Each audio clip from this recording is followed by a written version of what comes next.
Hey guys, welcome back to my YouTube channel. I thank you so much again for liking and subscribing and commenting and all of those fun things. So when I first started this YouTube channel, I wanted to do it, obviously we talk about things pertaining race and things like that, but I also wanted to do lifestyle, and I've done a few fitness videos on this channel before, but today will be that.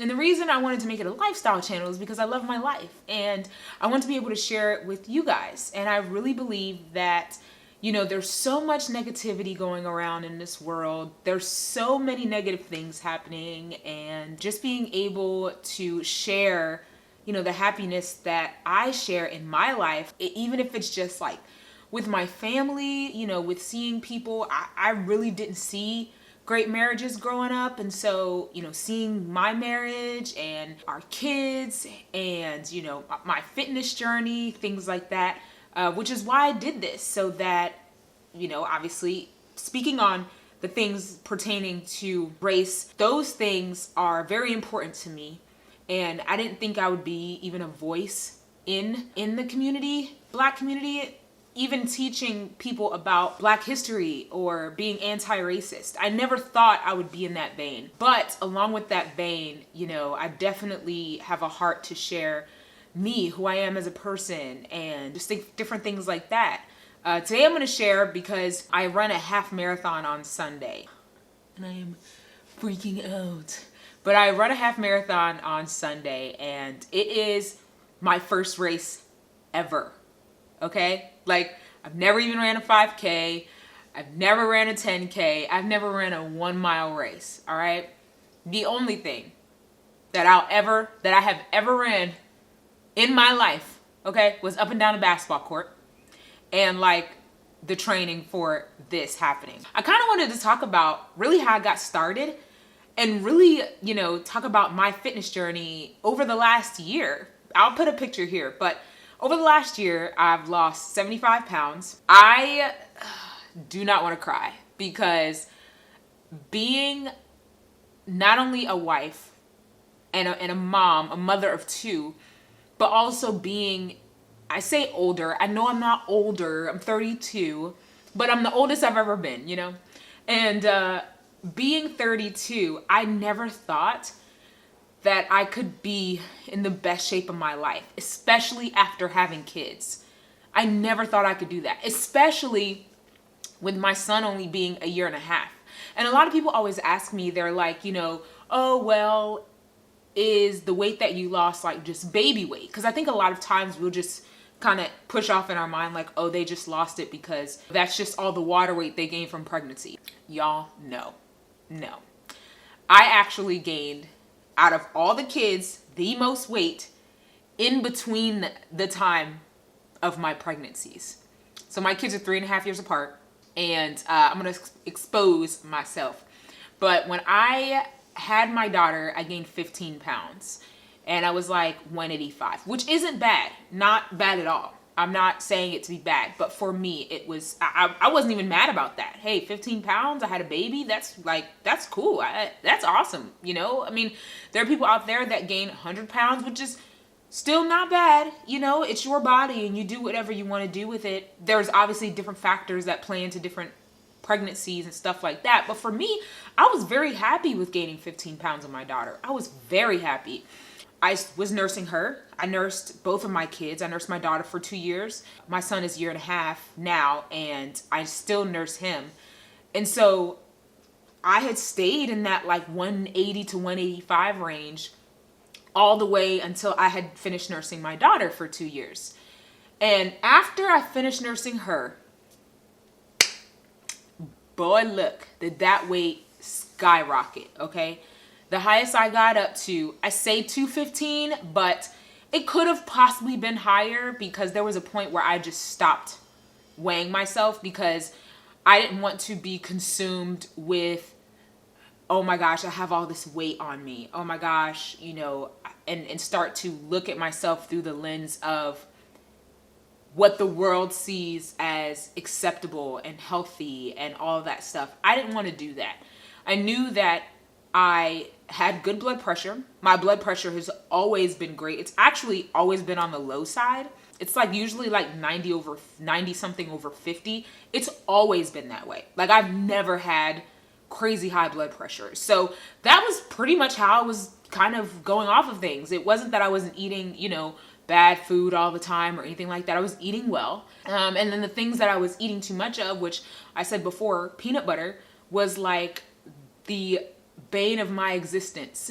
Not really, but kind of, because I lived off of peanut butter. I would literally like take peanut butter and just eat it out of a jar. I counted macros. That's how I lost weight. And so it wasn't, and I didn't starve myself. I didn't do any of these fad diets. I didn't do any of those things. I am the type of person that I have to eat food in moderation to be successful in that area. I did a long time ago when I was 20 lose 70 something pounds. Maybe it was like 65. But like I did it where I really restricted myself and I worked out like 2-3 hours a day. And I was working in a restaurant. I was bartending. I was a server. And so I was constantly moving all day. Well, now I stay home with the kids. I'm not moving as much. I don't have 3 hours to work out in a day, And some days I have to decide whether I'm going to actually go to the gym or whether I'm going to run, And I just don't have the time anymore. I knew that was not going to be realistic for me if I wanted to get back in what I knew myself of being in physical shape as. So I knew that just wasn't going to work anymore for me. So I had to figure out, I learned about macros and I had to figure out what macros was. Friday, I'm going to do my video on what macros is and really talk about how it played a role into my weight loss, where I should say fat loss. I didn't restrict myself. I didn't eat just salads all the time. I ate nutrient dense foods as much as I could. Like if I was eating broccoli, I would try to eat more broccoli. I would try to eat more things that would fill me up longer, that weren't as many calories, but like I'm a sweets person. I have to have sweets. And so I still ate pies. I still ate cakes. I still had the things that I loved just in moderation. I still had pizza. I didn't have a day where I was just like, oh, Saturday is going to be my cheat day, because I knew that I could literally eat enough food to throw me out of my deficit for the week. And I'll explain all of this on Friday, but it would throw me out of my deficit for the week. And so for me, I knew that I had to be realistic if fat loss is what I wanted to do. I had to be realistic. And I knew that I had to be determined to do it, and I had to be realistic. The reality is this: I've tried keto. I'm not knocking keto. I've tried those things, but though you don't have to do those things if your goal is fat loss. That's not what you have to do. You don't have to go on these fad diets. You want to feed your body. If I'm being honest, I've never eaten less than about 1,700 calories a day through this whole thing. Now I'm at about 2,200, 2,300 calories, and I'm still losing.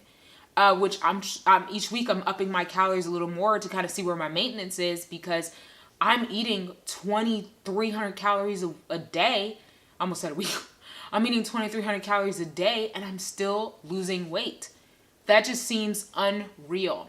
And knowing where that food, how to, be realistic. And, some of us have this, diet culture in a sense has made us do these extreme things, like in order to get to where we feel we're comfortable at, no matter who you are, you have to be extreme.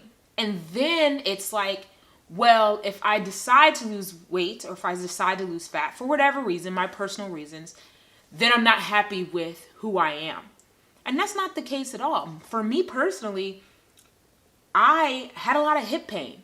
I had a lot of pain. My joints hurt a lot. I couldn't walk. It would be hard to walk up the stairs sometimes. I'd be out of breath, which brings me to this point. I started training for a race in March when everything kind of shut down and the gym was closed. And at that point, I think I had lost like 30 pounds already. So the majority of my weight loss came in quarantine, the extra 35 pounds, but I knew I wanted to do something. I am an athlete at heart. I love to compete. And so being able to do something for me that was, I knew every day I went outside or I went on the treadmill that I was just competing with myself. And I loved it because I could push myself. I decided to run a half marathon. And I knew that doing that for me to be faster, to be quicker, it was going to take me dropping a few more pounds. And for me to be where I wanted to be, because I was competing with myself. I was my biggest competitor. You have this like culture going on around you, and people look at you in disgust and they ask you things about your weight like it matters, or they'll say things about your weight and they're not even your doctor, but they'll tell you what they feel, what they think, or what have you, and they don't even know you, you know. And I felt like that a lot, and it was really frustrating when, like, after I delivered my son, and some people would comment on my weight, and I'm like, first of all, I remember just having Asher. I had an emergency C-section. I was still in the hospital, and someone messaged me on Facebook and was talking about how to lose the weight. Y'all, I was still in the hospital with my son. I was still there. I had just had a C-section. I was like maybe 3 days into our stay, which was 5 days.